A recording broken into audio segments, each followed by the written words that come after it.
Hverdagsuro. Ja, for fanden. Over derude. Ja, den er god. Ja, mange bakker.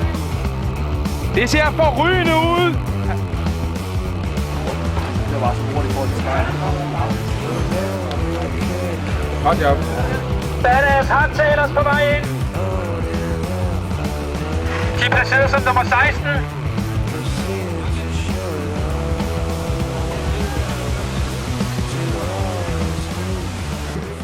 34, 22, 34, 30. Jeg synes, moralen ser fornuftig ud. Det synes jeg. Jeg synes, det er flot kørt ind.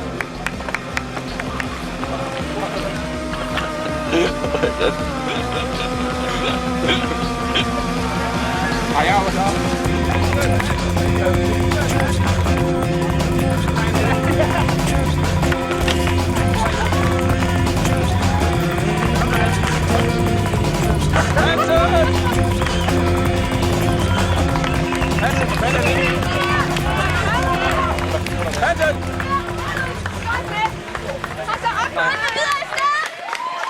Kom så, Arbemann, så!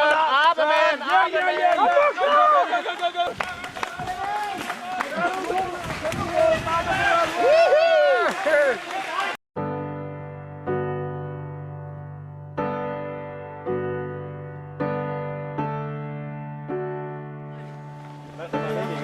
Det er dokumentar, der er sådan. Er det? Ja.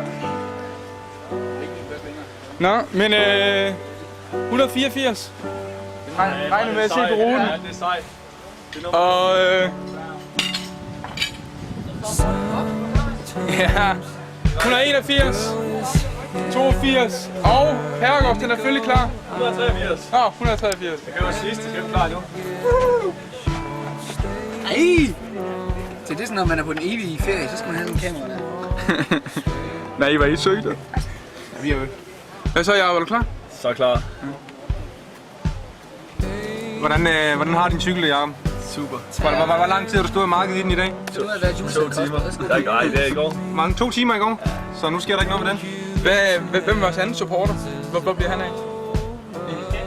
Hvad hedder Thomas Bers, det var, jeg troede, du skulle køre med. Ja, men Berens, han prøver at skaffe en bil, så han kan køre i bil. Okay. Så han kommer på et tidspunkt. Anne, hun kommer også forbi.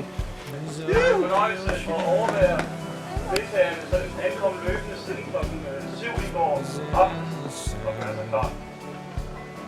Det, der skal ske nu, det er, at alle soloryttere og dem, der kører først på holdet, gør sig klar ved at gå over til den røde bum derovre, lægge sin cykel, hvis man ikke allerede har gjort det, og stille sig klar til en demangstart. Præcis kl. 12 bliver løbet skudt i gang, og man løber frem til sin cykel, kigger ind på daterne, sætter sig i sadlen, kører ind gennem målområdet her, ind gennem slusen, og så er man i gang.